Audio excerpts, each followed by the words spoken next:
आजच्या कोकण पदवीधर मतदारसंघाच्या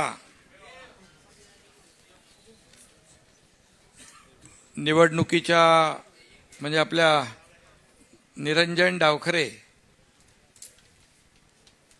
यांच्या प्रचारासाठी प्रमुख पदाधिकाऱ्यांची आज बैठक आयोजित केली आहे। या बैठकीला उपस्थित आपल्या राज्याचे लोकप्रिय उपमुख्यमंत्री देवेंद्र फडणवीसजी, आपले गणेश नाईक साहेब आहेत, खासदार आमचे नरेश मस्के आहेत, कपिल पाटीलजी आहेत, रवींद्र चव्हाण आहेत, इथे मंदाताई आहेत, गीता जैन आहेत, रवी फाटक,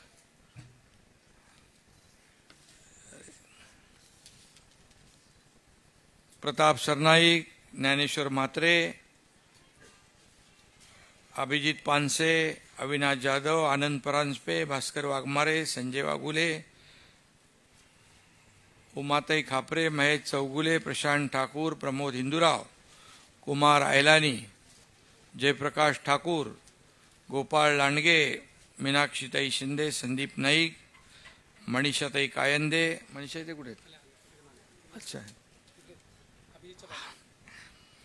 रमेश वैती, हेमंत पवार, सर्व मान्यवर इथे यादी आहे ती मी वाचलेली आहे, त्यामुळे यादी ज्यांनी लिहिली आहे त्याची जबाबदारी आहे,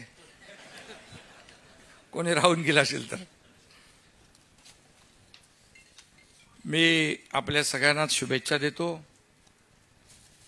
कारण लोकसभेच्या निवडणुका नुकत्याच पार पडलेल्या आहेत आणि या निवडणुकांमध्ये कोकणामध्ये म्हणजे अगदी पालघर पासून सिंधुदुर्गापर्यंत मगाशी देवेंद्रजींनी सांगितलं 6.5 पैकी 5.5 जिंकलेले आहे, त्यामुळे निरंजनला चिंता नाही। निरंजन खऱ्या अर्थाने पदवीधरांनी विचार पक्का केलाय निरंजनला शिक्का मारण्याचा, त्यामुळे विजय आपला निश्चित आहे। आताच काही लोकांनी पाठिंबा दिला, उमेदवारी मागे घेतली, अभिजित पानसे यांनी उमेदवारी मागे घेतली, त्यांचे अभिनंदन। संजय मोरे कुठे गेले? संजय मोरे, केदार काळे पालघरचे, मला त्यांनी स्वतः फोन केला, 8,500 मतदार नोंदवलेत। अरे बोले बा, महायुतीचा आपला उमेदवार आहे, त्यामुळे आपल्याला महायुती म्हणून निवडणूक लढवायची आहे आणि त्यामुळे खऱ्या अर्थाने सर्वांनीच महायुती म्हणून ही निवडणूक आपण मनावर घेतलेली आहे। मागच्या वेळेस मला वाटतं निरंजन होता, संजय मोरे होते आणि नजीब मुल्ला होता। आता संजय मोरे आणि नजीब मुल्ला पण इकडेच आहे, त्यामुळे मागच्या वेळेस 80-85% मतं मिळाली, आता यावेळेस 100% मतं नक्की मिळतील। आणि खरं म्हणजे कोकण हा महायुतीचा बालेकिल्ला ठरलेला आहे। एक भिवंडी अपवाद वगळला तर सर्वच्या सर्व लोकसभेच्या जागा आपण महायुतीने जिंकलेल्या आहेत। खरं म्हणजे ही निवडणूक जी झाली लोकसभेची, या निवडणुकीमध्ये फेक नॅरेटिव्ह अगदी लोकांपर्यंत तळागाळापर्यंत पोहोचवण्यामध्ये महाविकास आघाडी यशस्वी झाली आणि एवढं या पद्धतीचं मतदान आपण कधी पाहिलं नव्हतं। परंतु आता सगळ्यांच्या डोळ्यात अंजन घालण्याची म्हणजे वेळ आलेली आहे आणि सगळ्यांनीच जागृत होण्याची आवश्यकता आहे। या निवडणुकीने आपण खरं म्हणजे थोडं गाफील राहिलो आणि मग ते संविधान बदलणार, 400 पार झाल्यावर मग आरक्षण रद्द होणार, अनेक काय सगळ्या गोष्टी ज्या अगदी तळागाळापर्यंत पोहोचल्या। मला काही लोकांनी तर सांगितलं की महाविकास आघाडीचे लोक तर ह्याच्यात होतेच, फेक नॅरेटिव्ह सेट करण्यामध्ये, पसरवण्यामध्ये, परंतु काही NGO देखील यामध्ये होते आणि ते NGO म्हणजे त्याच्यामध्ये सरकारच्या विरोधामध्ये नेहमी भूमिका घेण्याचं काम ते एनजीओ करतात. एनजीओ अनेक आहेत, चांगले एनजीओ आहेत, सकारात्मक काम करणारे एनजीओ पण आहेत. परंतु काही एनजीओ जे आहेत खास करून सरकारच्या विरोधामध्ये मत तयार करणारे लोक आहेत. त्याच्यामध्ये मागे देखील मी म्हटलं होतं की हे नक्षल फक्त गडचिरोलीत नाही आहेत, हे अर्बन नक्षल काही एनजीओ मध्ये घुसलेले आहेत आणि त्यांनी अगदी पद्धतशीरपणे महाविकास आघाडीचे पदाधिकारी आणि हे सरकारच्या विरोधातले काही एनजीओ जे आहेत, म्हणजे चांगले एनजीओच्या बद्दल आम्ही कौतुक करतोच, परंतु मोदी हटाव मोदी हटाव मोदी हटाव एकच त्यांचं स्वप्न होतं. आणि मोदीजीने तर देशाच्या विकासाचा अजेंडा हातात घेतला होता, पण ह्यांच्या हातामध्ये एकच अजेंडा होता, मोदी हटाव मोदी हटाव. मोदी द्वेषाने पछाडले होते लोक, पण मोदी हटाव मोदी तर हटले नाही, हटवणारे हटले. मोदीजी बैठ गए वहां पर प्रधानमंत्री पद पे.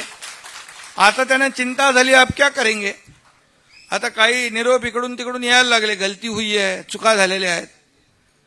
पण यामध्ये खरं म्हणजे याला खरं आपण कधी धार्मिक वळण दिलं नव्हतं.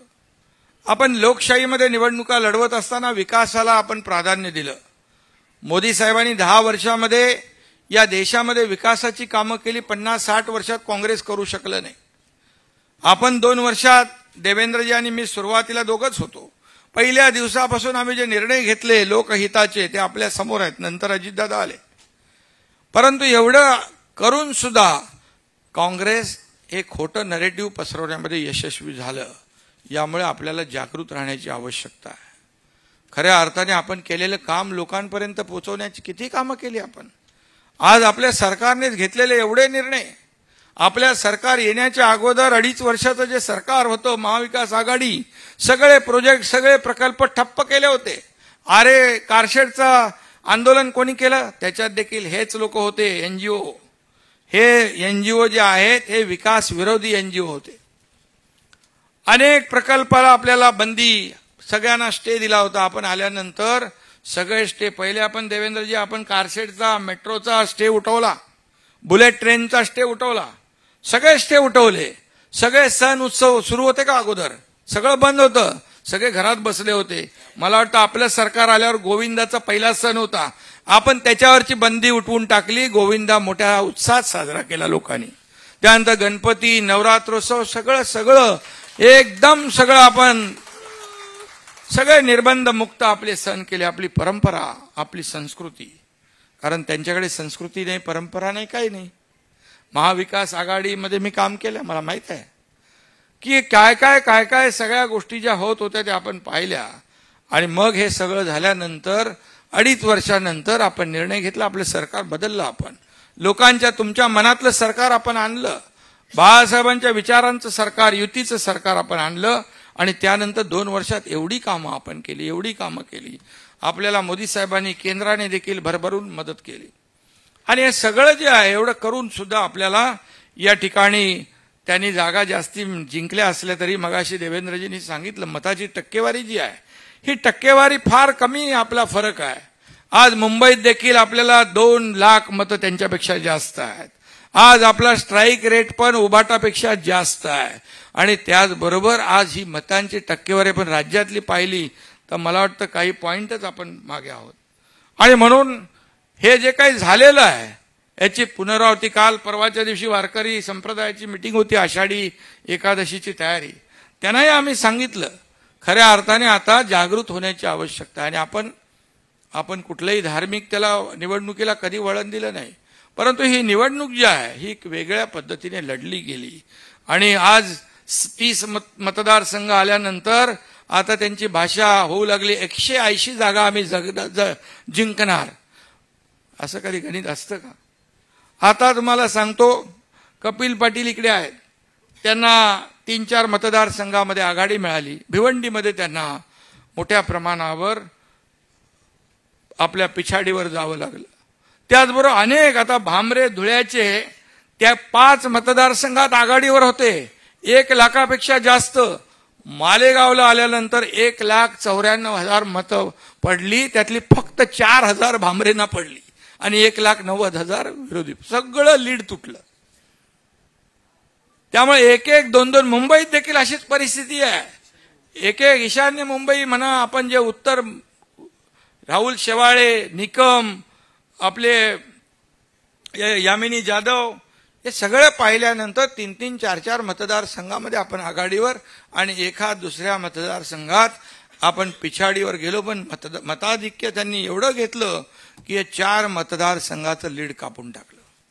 म्हणजे याचा अर्थ आपले जे काही मतदार आहेत हे मतदार रिलॅक्स होते. 400 पार आपण होणारच आहे, आपण जिंकणारच आहे. आणि मग काय, आपण कुठं फिरायला गेलो तर चालेल, परंतु हे फिरणं जे आहे किंवा जे काही रिलॅक्स होणं हे आपल्याला या निवडणुकीमध्ये भोवलेलं आहे. आणि म्हणून आपल्याला सगळ्यांना, कार्यकर्त्यांना जागृत होण्याची आवश्यकता आहे. आता वायकरच्या बाबतीमध्ये आज चालू आहे त्यांचं, म्हणाले ते मोबाईल तर वायकरचा माणसाचा नव्हता, तो तिथल्या आतल्या कोणाचा तरी होता. मोबाईलचे केस होऊ शकते. ते म्हणाले आता मोबाईलने ते मशीन हॅक केलं, ईव्हीएम, मोबाईलने मशीन हॅक केलं.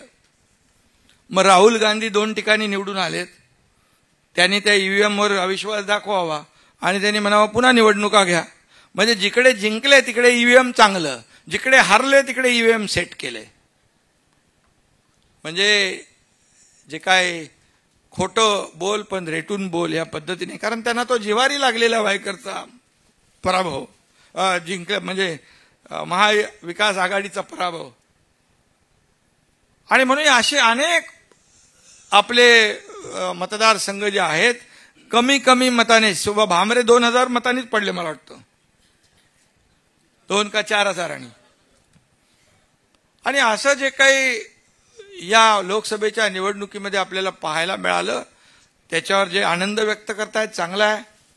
आता म्हणतात अध्यक्षाला आम्ही सपोर्ट करतो, चंद्राबाबू. अरे चंद्राबाबूंनी तुमचं पाठिंबा मागितलाय, कुठं मागितलाय का तुमचा पाठिंबा? म्हणजे ते का आहे ना आपल्या बेगाने शादी में अब्दुल्ला दिवाना. अरे काय चालू आहे तुमचं? अरे आता मोदीजी जिंकलेत, प्रधानमंत्री बनलेत, ते विदेश दौरा करू लागले. तुम्ही आता इकडे पडणार, सरकार पडणार. आणि आपलं सरकार स्थापन झालं त्यावेळी असंच म्हटलं, लगेच सरकार पडणार 1 महिन्यात, मग 2ऱ्या महिन्यात, 3 महिन्यात, आता 2 वर्ष झाले. मध्ये म्हणाले मुख्यमंत्री बदलणार. काय चालू आहे? आता मोदीजी बसले ठामपणे तिथे. आता 300 पेक्षा जास्तीचं मेजॉरिटी आपल्याकडे आहे आणि मला वाटतं ते आकडा वाढत जाईल पुढं. त्यामुळे तो आकडा काय, आणि म्हणून हे गिरे तो भी टांग ऊपरवाली बात आहे. काय म्हणून आता आलेला लोकसभेचा जो अनुभव जो आहे हा लक्षात घ्या आपण. आणि त्यामुळे चिंता करू नका. आपण केलेल्या कामाची पोचपावती या विधानसभेच्या निवडणुकीमध्ये जनता देईल आणि महाराष्ट्रात पुन्हा महायुतीचं सरकार येईल. कारण लोकांना अनुभव आहे, घरी बसलेल्या लोकांना लोक मतदान नाही करणार. ही निवडणूक लोकसभेची झाली, वेगळ्या पद्धतीची आहे. आता लोकांना देखील कळलंय आणि त्यामुळे आपण तरी सुद्धा आपण गाफील राहू नका. तुम्ही सर्व कार्यकर्ते आहात, एक मत आपल्याला महत्वाचं आहे. त्यामुळे माझ्या एका मताने काय होणार, जिंकणारच आहे आपण, असं बिलकुल आपण गाफील राहता कामा नये. 400 पारच्या बाबतीमध्ये मोदीजींशी आम्ही पण बोललो तिकडे. ये 400 पार वाली बात जो है वो आदमी कार्यकर्ता रिलॅक्स हो गए. पण आता तसं आपल्याला करायचं नाही. मोदीजी आपले बसलेले आहेत, किती काही जंग पचाडलं तरी सुद्धा सबको भारी, म्हणजे सगळ्यांना भारी मोदीजी पडलेले आहेत. आणि प्रधानमंत्री पदापासून दूर, मगाशी कोणी म्हणालं की तडीपार करणार, तडीपार त्यांना देवेंद्रजी म्हणाले तडीपार करणार. कुणाला? अरे तुम्हाला त्या महाराष्ट्रातल्या जनतेने तडीपार 2 वर्षापूर्वी केलंय, तुम्ही काय तडीपार करणार मोदीजींना? आणि म्हणून यावेळेस आपल्याला केंद्र सरकारची देखील मदत होईल. आणखी आपले जे काही 6 महिने 5 महिने त्यामध्ये खूप काम आपलं आणखी करायचं आहे. या सरकारच्या माध्यमातून सर्वसामान्य लोकांना न्याय देण्याचं काम आपलं सरकार करतंय. आणि खऱ्या अर्थाने ही निवडणूक जी आहे, ही निवडणूक आपली निरंजनची आहे. निरंजन गेली 12 वर्ष झाले तुला निवडणूक, 12 वर्ष काम करतोय. चांगलं त्याने काम केलंय. सभागृहात खूप त्याने आवाज उठवलाय. हे आपल्या पदवीधरांच्या प्रश्नावर नाही, इतरही अनेक प्रश्न त्यांनी, मगाशी मी त्याचं वाचत होतो, अनेक प्रश्नांना त्यांनी हात घातलेला आहे. त्यामुळे मगाशी रवी चव्हाण यांना मानलं पाहिजे. एवढ्या डिटेलमध्ये सांगत होता तुम्ही, म्हणजे लांबून दिसायचं, जवळून दिसायचं, चष्मा, गोळ्या, डायबेटीज. खरं म्हणजे आवश्यक आहे ते. तुम्हाला मी सांगतो, हसू नका. संजय मोरेची 3000 मतं बाद झाली होती मागच्या वेळेस. पदवीधर निरंजनची पण बाद झाली होती. काय रे, बरोबर ना? 4500. म्हणजे पदवीधर मतदार असून देखील इथं चूक करतो. त्यामुळे आपल्याला थोडं डोळ्यात तेल घालून काम केलं पाहिजे. आपला पेन घेऊन जायचं नाही त्यांनी सांगितलं. त्यामुळे मी काय परत सांगत नाही. त्यांनी एवढं डिटेल, तू एक पत्रक विसरले असतील लोक, एवढं सांगितलंय की ते विसरले असतील. तू ते एकदम पत्रक काढे आणि त्या प्रत्येकाला दे. नाही, खरंच आहे, ही काळजी घेण्याची आवश्यकता आहे. शेवटी आपलं एक मत महत्वाचं आहे ना. आज आता समोर कोण आहे? मागच्या संजय मोरे, नजीम मुल्ला आता एकत्र आहेत. समोरचा उमेदवार कोण आहे? निरंजन. कोण? कीर. पण कीरला कधी नावही ऐकलं नाही आम्ही. कीर कधी उभा होता? अरे पण ते नावच ओळखत नाही, त्यामुळे तुझा विजय पक्का आहे.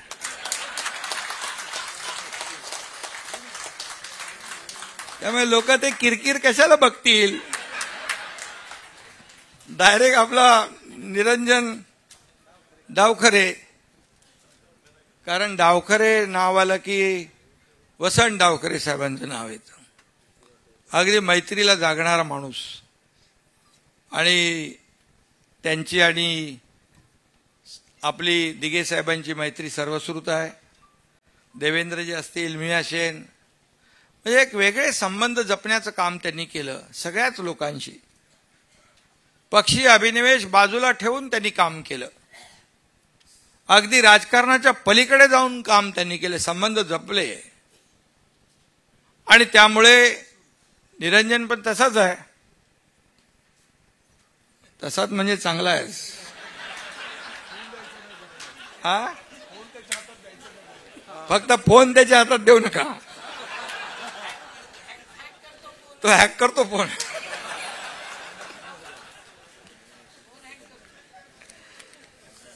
त्यामुळे गमतीने, नाही तर खरं म्हणाल तुम्ही, त्याला आवड आहे मोबाईल हाताळायची. त्यामुळे निरंजन देखील सगळ्यांशीच चांगले संबंध ठेवून आहे आणि कामही तो करतोय. त्यांनी पदवीधर मतदारसंघाच्या बाहेरचे प्रश्न देखील त्यालाही हात घातलाय. त्यांनी अनेक वेळा सभागृहामध्ये मी पाहिलंय की प्रश्न उपस्थित केले, त्याला न्याय मिळवून दिला. त्याला कधी उत्तर मिळवायचं असेल तर माझ्याकडे तो यायचा आणि मी हे प्रश्न विचारणार आहे, तर त्याला एक सकारात्मक उत्तर दिलं तर त्यांना न्याय मिळेल. म्हणजे त्याचं वैयक्तिक काही नाही, एक त्या प्रश्नाला वाचा फोडायची आणि त्याला न्याय मिळवून द्यायचा, अशा प्रकारचं पोटतिडकीने त्यांनी 12 वर्ष काम केलं आणि अनेक त्याने याला हात घातलेला आहे. त्याने शिक्षकांच्या देखील प्रश्नाला वाचा फोडली. आपण जुनी पेन्शन योजना लागू केली. जुनी पेन्शन योजना सरकारी कर्मचाऱ्यांना लागू करणं तसं सोपं काम नव्हतं, परंतु आपल्या सरकारने ते कठीण काम सोपं केलं आणि जुनी पेन्शन योजना दिली. त्यांना आम्ही सांगितलं, त्यांनी संप केला होता.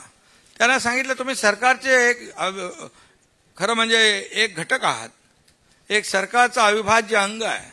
जसं आपण विकास करतो, सगळं करतो, तसंच त्याला सगळ्याला पैसे लागतात आणि त्याचाही विचार आपण करण्याची आवश्यकता आहे. आणि त्यावेळेस देखील त्यांनी सहकार्य केलं. शिक्षकांचा थोडा विषय राहिलेला आहे.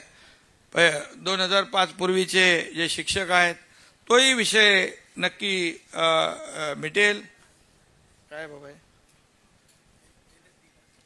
अरे 1160 कोटी तर दिले आपण,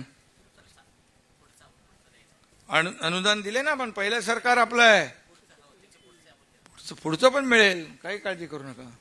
आणि देणारं सरकार आहे हे, सर्वसामान्य घेणारं नाही आहे, देणारं सरकार आहे. देत आलेलं आहे. बस शेतकरी, कष्टकरी, कामगार, महिला भगिनी सगळ्यांना, युवा वर्ग असेल, ज्येष्ठ असतील, ज्येष्ठांना देखील आपण अनेक योजना, महिलांना बसमध्ये सवलत देऊन टाकली, ज्येष्ठांना दिली आपण, लेक लाडकी लखपती ती योजना केली आहे, अनेक योजना आपण केलेल्या आहेत.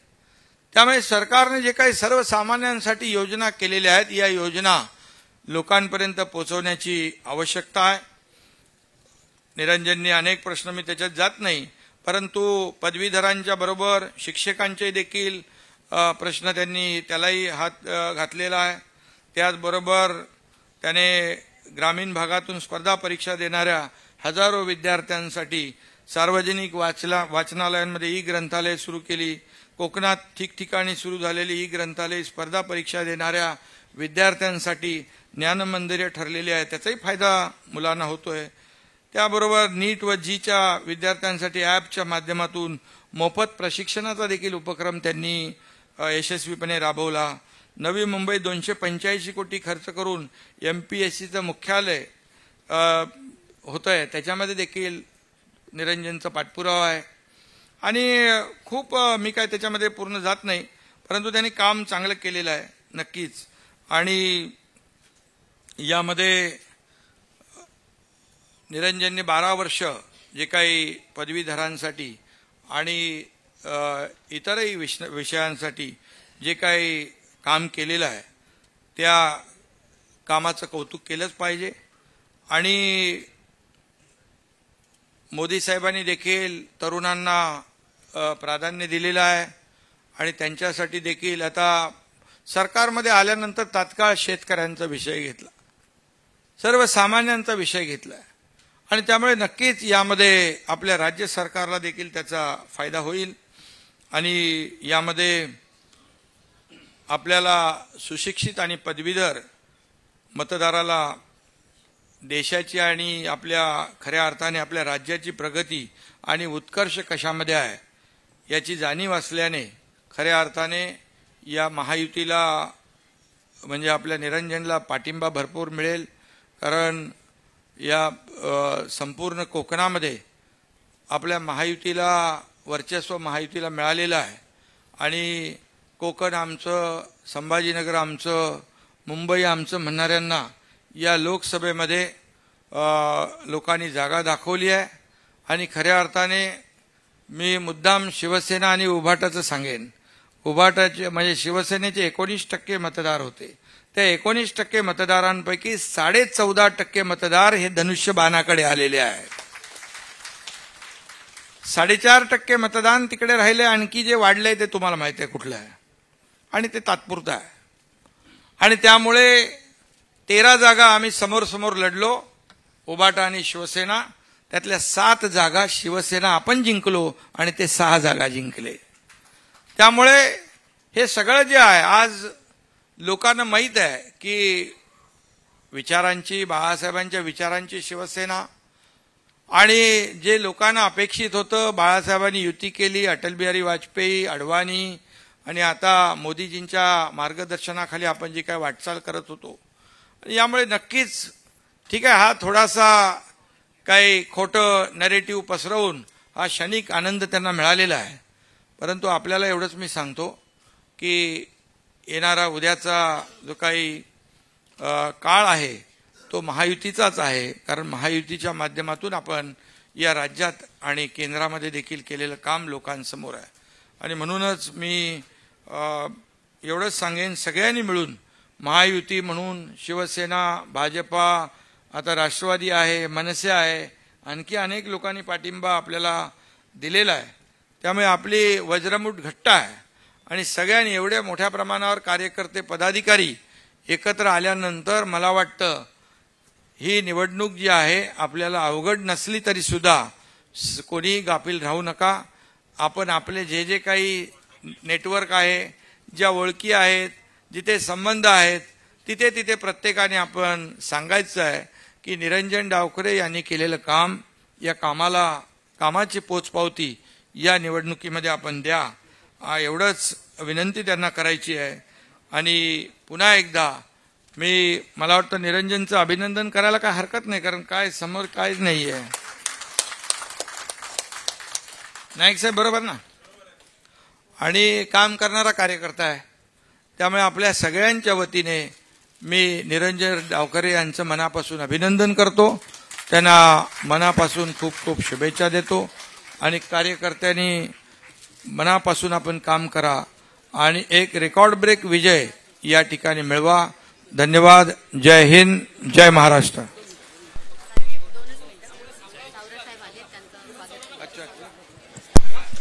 खूप खूप धन्यवाद शिंदे साहेब. खासदार सन्माननीय श्री हेमंत सावरा साहेब यांचं